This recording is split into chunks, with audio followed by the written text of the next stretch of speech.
Hi, thanks for clicking on section 1 of Taking Back the Brushes. And I want to ask you if you will just take a few minutes, if you haven't done it already, and go back to the introduction. It'll lay a foundation for where we're going to go next. So it's the intro to Taking Back the Brushes, listed on YouTube. And then come back to this, which is section 1 on Taking Back the Brushes. A question that I raised in the intro is, what is an image? An image is a reflection. When you look in a mirror, a self-image is a reflection of your person. And I'm going to bring in some boards that I've developed, a couple of them anyway, over the years. And by the way, I developed Taking Back the Brushes. I thought about it the other day. It's been almost 30 years.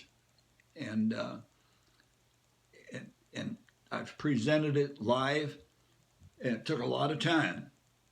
And so I'm thankful for the technology of being able to come before you today, and and you're probably grateful that you're going to be able to turn it off in a technological way quicker than just getting up and walking out of a meeting.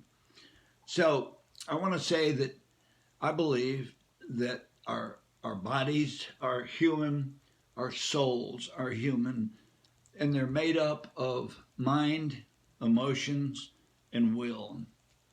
And that we refer at times to it as heart, and the place of our existence. And we do that mistakenly, because those things are part of our human essence, but our persons are spiritual.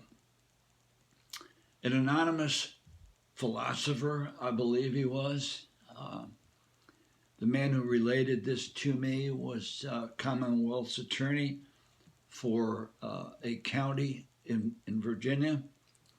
Ed was his name, and he said to me, we're talking about self-image while we're on a treadmill in a gym, and he said an anonymous philosopher said, if we could get a 1-second glimpse of who we actually are, that we would never be the same again. 1 second, 1/1000, that's a second. And I'm going to be saying that to us several times, not ad nauseum, I hope. But, and if I am, by the way, and you want to respond to that, you're going to have access to an email where you can say, Ed, get over it. But that's where we're going. I'm not looking for an instantaneous change or revelation, etc. It's a process. And so we're going there. We're started with the intro, really. But we're going to start moving in that direction. And when you think about this, please think in terms of 1 second, 1/1000. If we could get that 1-second glimpse of who we actually are, we'll never be the same again. I mean, I just really believe that. A friend of mine who was a counselor brought one of her clients to the seminar that I was presenting in Georgia several years ago, in not 30, but it was probably 15 anyway, and she introduced him to me as John. Didn't tell me his last name. This is before the seminar started. And I thought that was a little odd. And so during the seminar, I'm going to be asking you, by the way, to write down those people who you think have your brushes after I help us to determine what it means for somebody to have your brush. And we'll get to that in a little bit. But I noticed that he was writing a lot. And And he'd look up and he'd listen and he'd start writing again. And so after the seminar was over, I walked up to him and I said, John, I noticed that you were getting a lot of writing down in terms of who was taking your brushes.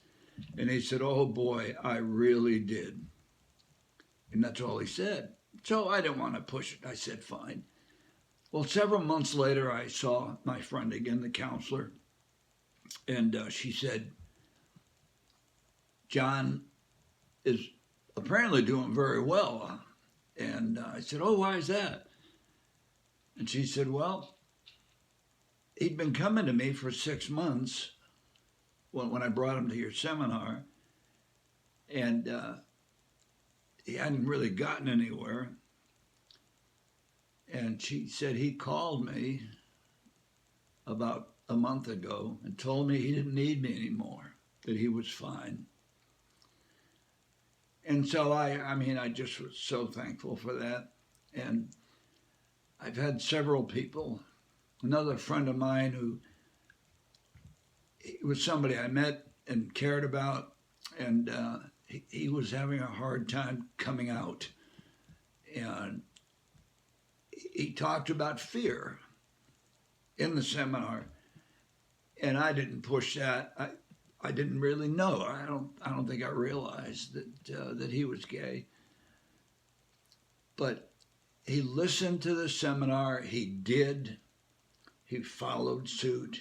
He did what needed to be done, and he came out in such a way that his family and friends, the college where he attended, I think he was a junior at that time, just tremendous acceptance. And I'm glad for the atmosphere that we have. But he was expecting some real negative input. And so he dealt with his fear, and it worked.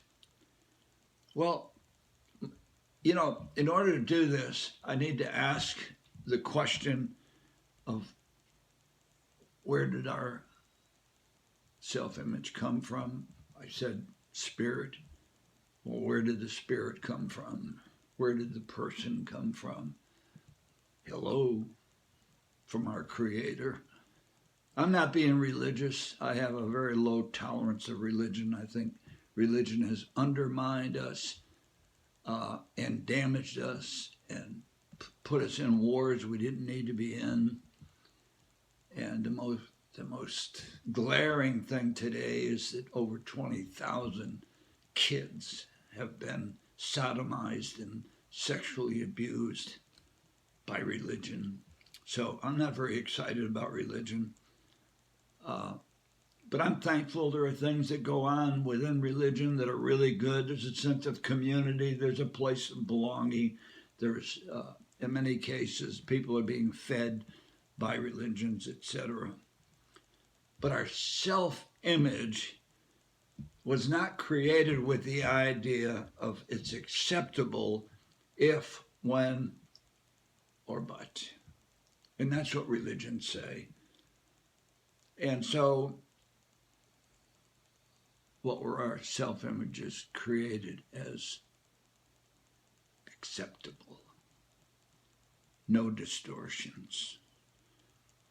The reflection of our persons, the reflections of ourselves, of our beings, which are spiritual, by the way, as well as human, were not distorted, and they were beautiful when we were created.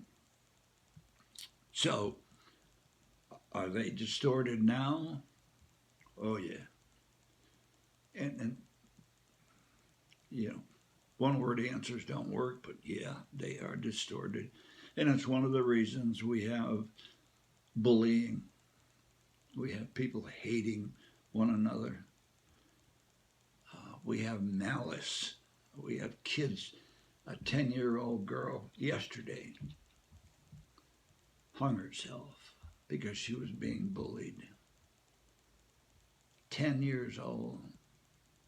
One of the highest suicide rates in the country is between the ages of 10 and 24. Did you know that? By the way, if you're here because you're thinking about suicide or you're suffering from depression, get a hold of a hotline. Get a hold of a suicide hotline. I'll be giving you that number down the road. But if you're here for that reason and you don't walk away with a little bit more hope today, then please come back. I want you to come back anyway. But don't hurt yourself because you don't get it resolved today. I can't resolve it for you today, but I will give you some help. I absolutely will. And the first thing I'm going to say is that you were created, your person, your spirit was created by a God creator who loves you unconditionally. And if you have a problem with that, get on the site. Send me an email. We'll talk about it. But I'm going to probably add another part to the seminar, add another section to the things that, if several of us are having a problem with this one issue, then I'll do another section of it. And I'll explain to you where the brushes came from and how to take them away. I want to say that one of the most effective people in distorting who we are is us. Yeah, friends, siblings, parents, sure, teachers. Yeah, anybody in a place of authority in our lives. I still remember being told at 5 years old that God was so disappointed in me because I couldn't memorize a verse. Really? Well, I have a problem memorizing. I don't learn that way. I learn conceptually. So we'll be dealing with things like that, things that have been there for so long. And, I'm reading my notes here. Carl Rogers, humanistic philosopher, said when influential people impart negative or distorted views on us about who we are, it fosters a feeling of unacceptability and rejection. And the distortions are often unattainable standards and objectives. It makes us feel like we have to conform or to become different in order to be acceptable and loved. Therein is religion. So, I'll be coming back with section 2. And for now, thank you. And you are loved. And there are no conditions. Now, a condition is something that has to happen before something else can occur. There's nothing else that has to happen before you're loved unconditionally. You are loved unconditionally right now. Please get a hold of that. Thank you again.